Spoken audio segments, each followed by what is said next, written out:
Enquanto psicólogos, não é raro percebermos que algumas pessoas acham que uma forma de obterem conselhos acertados e úteis para os seus problemas ou dificuldades é marcar uma consulta e iniciarem psicoterapia. Algumas dessas pessoas tendem a acreditar que os psicólogos têm como função ouvir as situações dos seus clientes para depois sugerir atitudes, comportamentos e aconselhar o melhor caminho a seguir em cada situação, de forma a serem ultrapassados os problemas que lhes estão a causar sofrimento, mágoa ou infelicidade. E isso nota-se quando em consulta fazem questões como acha que agi de forma correta ou o que acha que deve fazer. Ora, dar conselhos em contexto de psicoterapia é um assunto bastante controverso. E apesar de diferentes psicólogos terem diferentes opiniões, a verdade é que dizer a um cliente o que deve fazer, dar opiniões pessoais e conselhos, é encarado na maior parte das situações como arriscado, pouco ético e até contraproducente, desaconselhado. Mas porquê é que um psicólogo não deve dar conselhos? Aconselhar, dizer a alguém o que deve fazer, vai contra os objetivos da própria psicoterapia, isto mesmo que o psicólogo tenha muito boas intenções.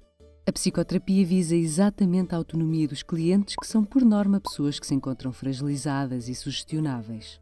Com a psicoterapia, pretende-se de uma forma geral que as pessoas tenham um maior conhecimento acerca de si próprias, que analisem os seus sentimentos. Deve ser um espaço de autoconhecimento, de compreensão do que causa a sua forma de pensar e de agir e pretende-se, acima de tudo, capacitar as pessoas de competências cognitivas e emocionais para que tomem as suas próprias decisões.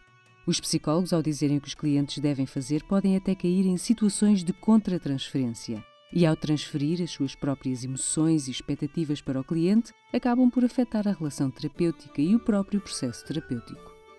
Um conselho ou uma opinião também pressupõe um julgamento que não é de todo o objetivo da psicologia.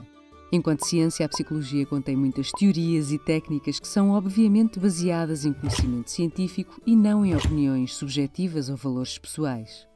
Bom, mas é importante deixar claro que nós estamos a partir do princípio que aconselhar é dizer ao cliente o que deve fazer. Isto porque há situações em que é natural e até aconselhado o psicólogo dar uma opinião, podendo partilhar os seus pensamentos acerca do assunto e encorajar o cliente a refletir de forma estratégica sobre a situação em si. Isso, aliado a certas técnicas terapêuticas, ajuda os clientes a lidarem melhor com as situações. Mas isto é muito diferente de apenas dizer o que os clientes devem fazer. Uma coisa é um conselho e outra bastante diferente é uma orientação psicológica.